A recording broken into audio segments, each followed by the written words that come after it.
नमस्ते। I hope आप सब बहुत अच्छे हैं and welcome to my channel. So आज का सेशन जो है ईवीएस के रेस्ट जो क्वेश्चंस बच गए थे 2019 जुलाई सीरीज़ के उसको हम कंप्लीट करेंगे।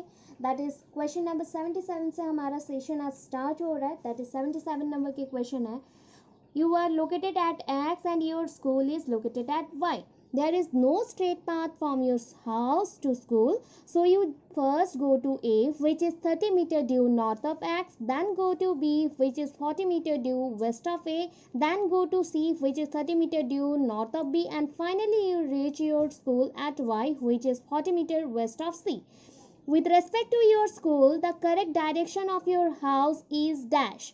सो 77 नंबर के जो आंसर है दैट इज साउथ ईस्ट। कैसे हुआ, पहले आपको ड्रॉ कर लेना है साउथ नॉर्थ वेस्ट ईस्ट का ये डायरेक्शन। आफ्टर दैट आपके पास दो पॉइंट्स हैं एक्स एंड वाई। एक्स जहाँ पे आप स्टार्ट करें एंड वाई आपका जहाँ पे स्कूल प्रेजेंट है, उसके अंदर जो सब पॉइंट्स और सब टर्मिनल्स हैं that is A B C, उसका डायरेक्शंस के अकॉर्डिंग आप ड्रॉ करते चलेंगे तो आपको एग्जैक्ट लोकेशन मिल जाएगा कि आपके घर आपके स्कूल के अकॉर्डिंग कौन से पोजीशन में जाए तो डायरेक्शन में जाए तो मिल जाएगा। That is X to A move करना है 30 metre, so A to B को जाना है 40 मीटर, डायरेक्शन देखते हुए चलिएगा। देन बी टू सी जाना है 30 metre, again C to Y जाना है दैट इज 40 मीटर। तो यहाँ पे आपका डायरेक्शन आ जाएगा south east, south east. So next question को चलते हैं। That is question is, a boy boarded A train on 30th June 2019 at Madgaon for Nagarkol. The train departed at 9:45 hours from Madgaon and reached Nagarkol at 7:15 hours on the next day. If the distance covered by the train during the time interval is 1140 kilometers, the average speed of the train was dash. सो यहाँ पे आपको speed निकालना है, speed average speed जानना है। तो आपका formula है speed equals to distance by time, speed equals to distance by time. उसके बाद आपको क्या करना है, आपको टाइम पता है कहाँ से कहाँ तक, 9:45 आवर्स से स्टार्ट हुआ था, 7:15 आवर्स में ख़त्म हो गया। तो इसका टाइम ड्यूरेशन आप पहले निकालेंगे that is 21 hours 30 minutes, 21 hours and 30 minutes.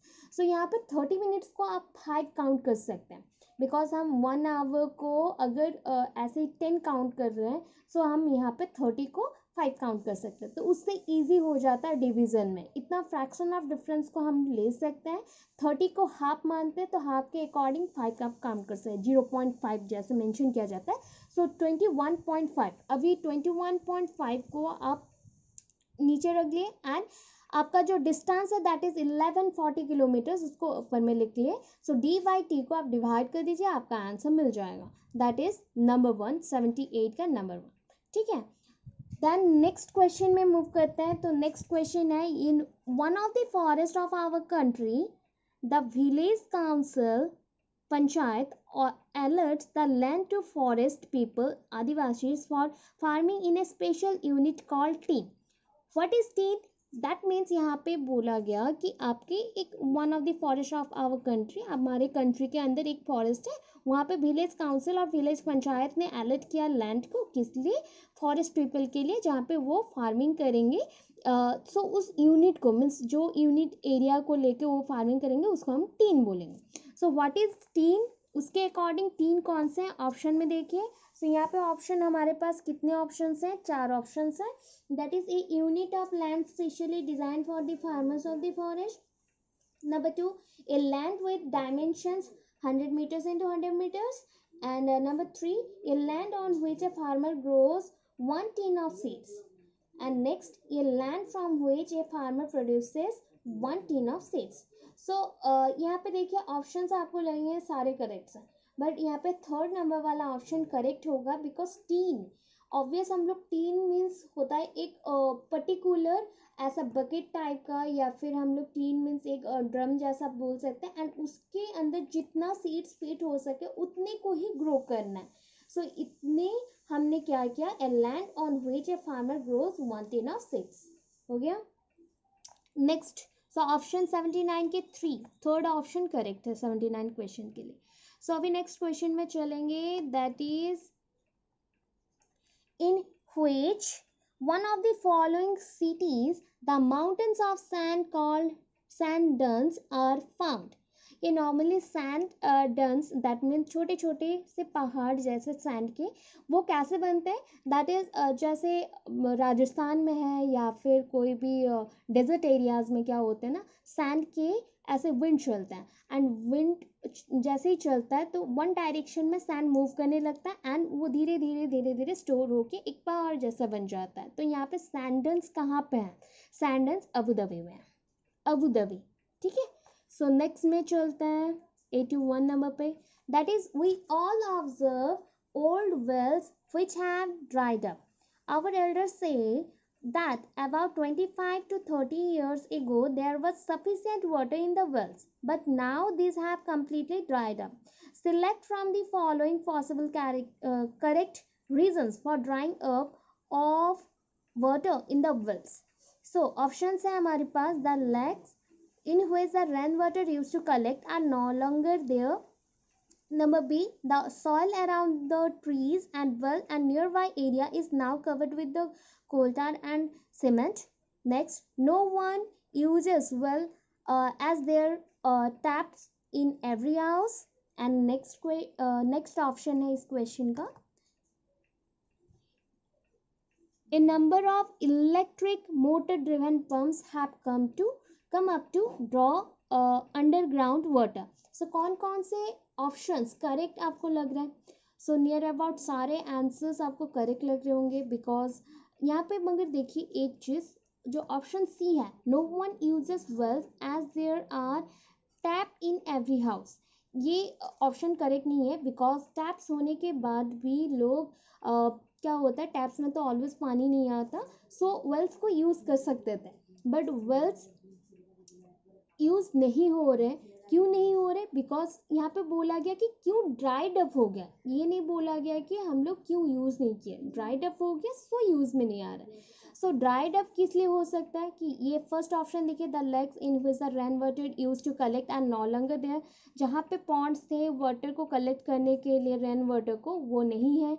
Cement है उसके ऊपर, ट्रीज है एंड सीमेंट और कोल्टार है, and electric motor driven pumps, that means हम लोग जो बोरोइंग करते हैं तो बोरोइंग में पम्प्स लगते हैं, different types of motor pumps लगते हैं, सो दैट वहाँ पे वाटर का जो लेयर्स है बहुत ज़्यादा नीचे चला जाता है एंड ड्राई अप हो जाता है. सो यहाँ पे जो फर्स्ट ऑप्शन है that is A B D, वो करेक्ट है.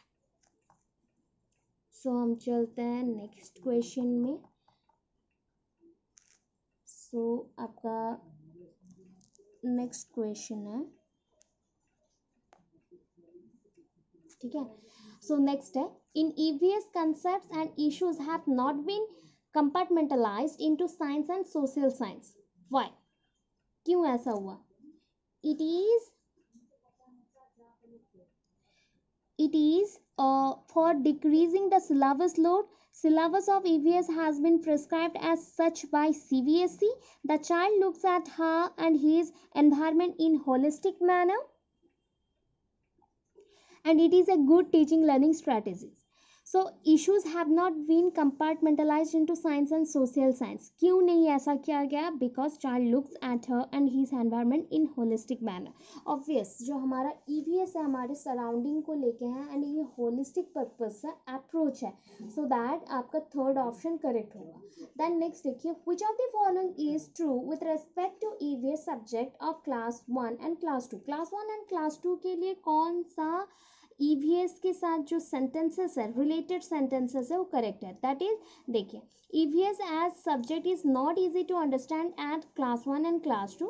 Issues and concerns related to EVS are transacted through language, and issues and concerns related to EVS are transacted through language and mathematics. EVS is a new subject introduced at the classes 1 to 2. So ये आपका जो option 3 है ये correct होगा, because language and mathematics दोनों EVS में आते हैं, बिकॉज यहाँ पे हम लोग लैंग्वेज के साथ मैथमेटिक्स को पॉपुलेशन काउंट करने के लिए, एरिया काउंट करने के लिए, उसके जो पॉपुलेशन रेट है या पोल्यूशन रेट है उसको काउंट करने के लिए नॉर्मली यूज़ करते हैं, सो दैट ये ऑप्शन करेक्ट होगा. अभी चलते हैं 84 में.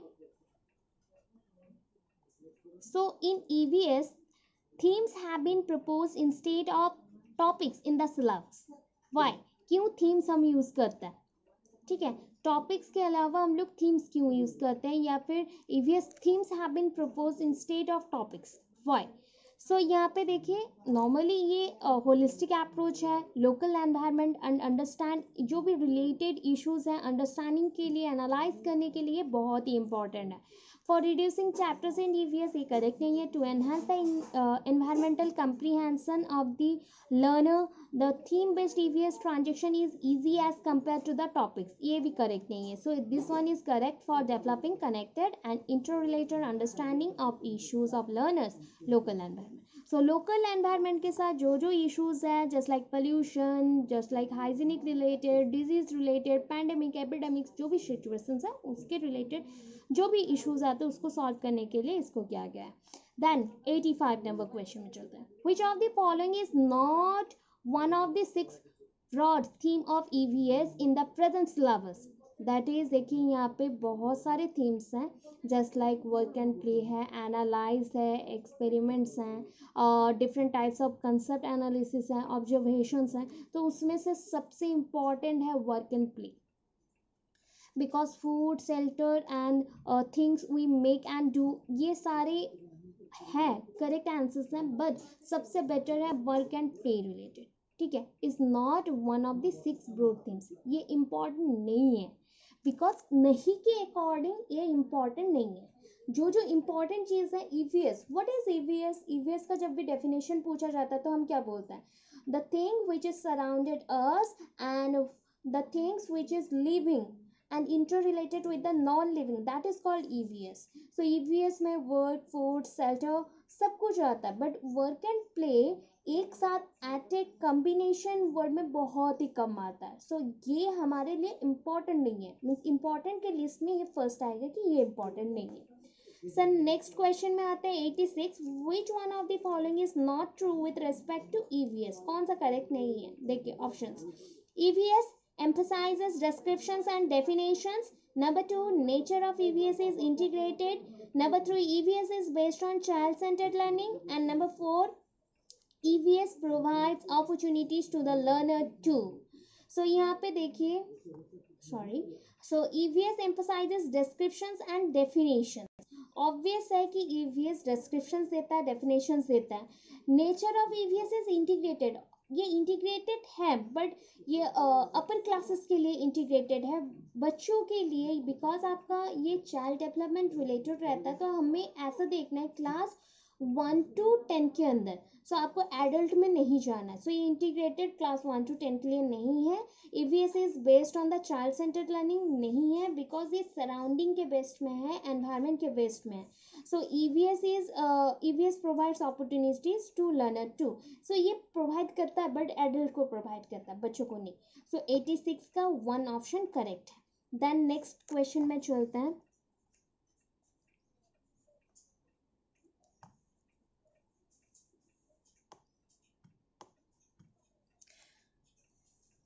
सो फर्स्ट वन है हमारा, which one of the following is very important in constructing the knowledge in EVS? EVS में knowledge conduct करने के लिए या फिर construct करने के लिए क्या चाहिए? So active participation of the learner, correct लग रहा है option. Next, relating child's knowledge with the teacher's knowledge, ये करेक्ट नहीं लग रहा, बिकॉज टीचर्स नॉलेज के साथ हमारे बच्चों का नॉलेज को क्यों ज्वाइन करना है? EVS का नॉलेज लेना है तो हम उससे नॉलेज को लेंगे, कनेक्ट क्यों करेंगे? नंबर सी देखिए, the learning EVS outside the 4 walls of the classroom. Obvious EVS एक जगह में कंजर्व नहीं रहता, दैट मीन्स एक जगह के लिए फिक्स नहीं है, हमारे सराउंडिंग में जो भी है 4 वर्ल्स के अंदर ये बंद नहीं रहता है, फिक्स नहीं है, चारों तरफ से हम पढ़ सकते हैं। So learning EVS outside the 4 walls of the classroom, obvious. And last one, that is relating child's local knowledge to the school knowledge, obvious. Local knowledge plus school knowledge दोनों को मिक्स करेंगे तो आपको हायर नॉलेज मिलेगा, that is ACD। ये option एक साथ तीनों करेक्ट है, दैट इज ऑप्शन 2, 87 का ऑप्शन 2। नेक्स्ट क्वेश्चन को चलते हैं, दैट इज 88। तो क्वेश्चन है, the most effective strategy to engage learners in EVS इज नैरेटिव। ईवीएस में ना मोस्ट ऑफ द टाइम हम स्टोरीज के थ्रू ईवीएस बताते हैं, पॉल्यूशन या फिर नॉर्मली हो गया साउंड पॉल्यूशन कैसे हो रहा है, या फिर डिजीजेस कैसे आते, फूड को कैसे हमें क्या करना है, प्रोटेक्ट करना है, प्रिजर्व करना है फॉर द नेक्स्ट डेज, कैसे हम उसे पोल्यूटेड होने नहीं देंगे, वाटर बॉर्न डिजीज से कैसे प्रोटेक्ट करें। तो ये सारे पॉइंट्स को आप कैसे बताते हैं बच्चों को, नैरेटिव वे में। सो क्लासरूम डेमोन्स्ट्रेशन से ये नहीं हो सकता, रीडिंग ऑफ टेक्स्ट बुक से भी आपको ज़्यादा मेमोराइज नहीं होता, explanations by teacher, obvious explanation of by teacher ये अच्छा है, बट वहाँ पे भी मैथड्स रहते हैं। So methods particular narrative method EVS के लिए यूज होता है। So option 2 is correct for 88। Then 89 में आते हैं, a teacher always begins by conducting activities followed by questions and discussions. The objective of conducting activities questions discussion is to dash. किस लिए हम लोग यूज करते हैं, इतने सारे एक्टिविटीज भी हैं, क्वेश्चंस भी हैं, डिस्कशंस भी हैं। सो assess the children process skills, obvious. Then provide an opportunity to the children to explore, ये भी करेक्ट लग रहा है। provide an opportunity to the children to express themselves, ये भी करेक्ट है।